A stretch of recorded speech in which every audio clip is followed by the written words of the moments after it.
Alors justement, vous parlez de construire une équipe. Vous avez Bachir Nehar qui a rejoint votre équipe. Il est également intendant de l'équipe de France aujourd'hui. Est-ce qu'il n'y a pas un conflit d'intérêts justement à la présence d'un intendant de l'équipe de France au sein de votre société d'intermédiaire? Il faut revenir à l'histoire. Donc, Bachir Nehar a travaillé pour l'AS Monaco pendant plusieurs années. Ça fait, je pense, 6 ans que Didier Deschamps m'a appelé et on a fait une réunion et j'ai posé la question à Didier, mais tu veux parler de quel joueur? Il a dit non, non, non, je vais parler de cas de Bachir Nehar. Je dis comment? Je veux qu'il rejoigne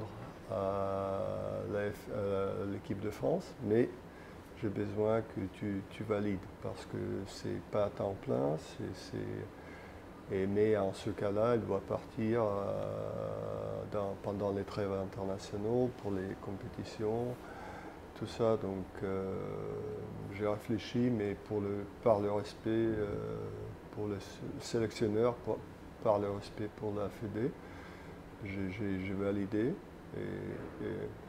Donc Bachir est parti, il a commencé à travailler pour les Bleus. Donc là, à un moment donné, au début, je faisais que l'intermédiation et consulting, mais à un moment donné, quand j'étais approché par un certain nombre de joueurs qui m'ont demandé si je pourrais travailler avec eux, et en connaissant que Bachir était en train de quitter l'AS Monaco, on s'est vu, je lui ai proposé de me rejoindre. Donc, dans son contrat, c'est clair et net que lui, la société a l'obligation de lui faire partir quand il doit partir pour son travail à l'équipe de France. Bachir dans l'obligation d'éviter tout conflit d'intérêts. Mais ça, c'est des mots. En réalité, le conflit d'intérêts, il faut se poser la question où peut être le conflit d'intérêts. J'ai vu le reportage, bien évidemment, sur l'équipe. Et il parle de sa bonne relation avec Didier Deschamps. Est-ce que c'est mal ou c'est le bien pour le sélectionneur avoir quelqu'un qui a son fidélité? Je pense que c'est bien. Le reportage parle de la relation entre Bachir et Kylian Mbappé. Parfait. Mais moi j'ai une très bonne relation avec Kylian, avec ses parents. Et c'est ses parents qui sont son agent. Donc c'est où le conflit? Il parle aussi de sa proximité avec Wissam Ben Yedder, pardon. Mais moi j'entends très bien avec son agent, mais Senda, et vraiment on se respecte, jamais on ira sur Wissam parce que c'est vraiment c'est une relation de respect profond. Si nous avions sollicité même un joueur de l'équipe de France, oui, on pourrait parler de conflit d'intérêts. Si on a tenté de mettre un joueur de VV Consulting dans l'équipe de France, ça serait un conflit d'intérêts. Mais aujourd'hui, la situation, c'est tout à l'envers. Pour moi, pour la société, c'est pas du tout bon que Bachir travaille à l'équipe de France. Pourquoi? Parce qu'il part pour les trêves. Là, il prépare l'Euro de temps en temps, il part à Paris. Là, je vais perdre mon collaborateur pour un mois ou plus, plusieurs semaines pendant l'Euro. Et pendant tout ce temps-là, il ne fait que travailler pour l'équipe de France. Il ne travaille plus par la société. Moi, j'ai des mains comme ça, je ne peux pas parler justement pour éviter n'importe quel conflit d'intérêt. Je ne peux pas même accéder. Et moi, je connais quelques-uns joueurs en équipe de France. Je ne les sollicite pas. Je ne les sollicite pas. Parce que ça aurait été... Mais les autres agents puissent faire ça. Mais donc Bosch ne fait pas, parce que sinon, c'est juste impossible. Ça va se savoir le lendemain.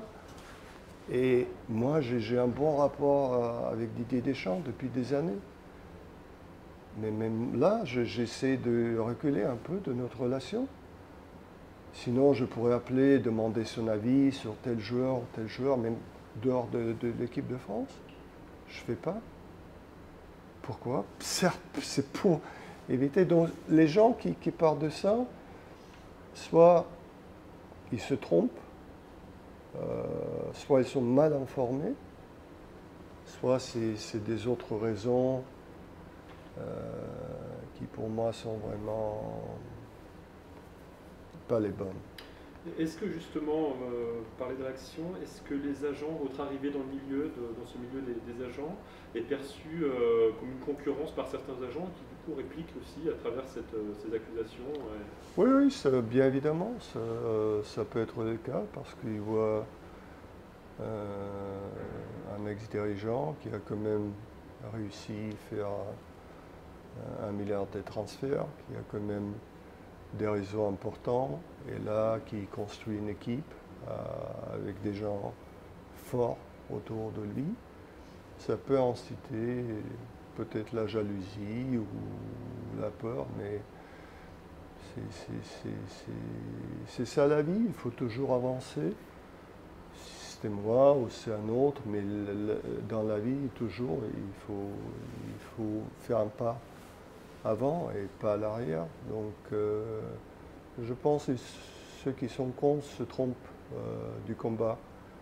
Et pourquoi personne n'a parlé du conflit d'intérêts quand Bachir Néar a travaillé à l'AS Monaco et à l'équipe de France pendant des années? Et l'AS Monaco a eu des joueurs en équipe de France.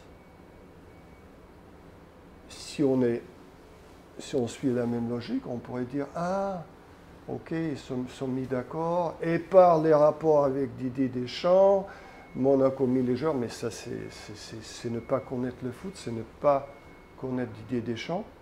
Personne ne peut influencer Didier Deschamps, il fait son choix, c'est un professionnel, il est intègre.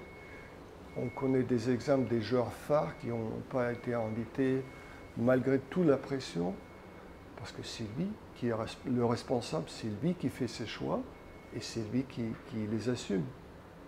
Et mine de rien, la France est champion du monde. Donc je pense qu'il faut arrêter avec tout ça parce que les raisons de toute cette sollicitation ne sont pas les bonnes, ne sont pas les propres.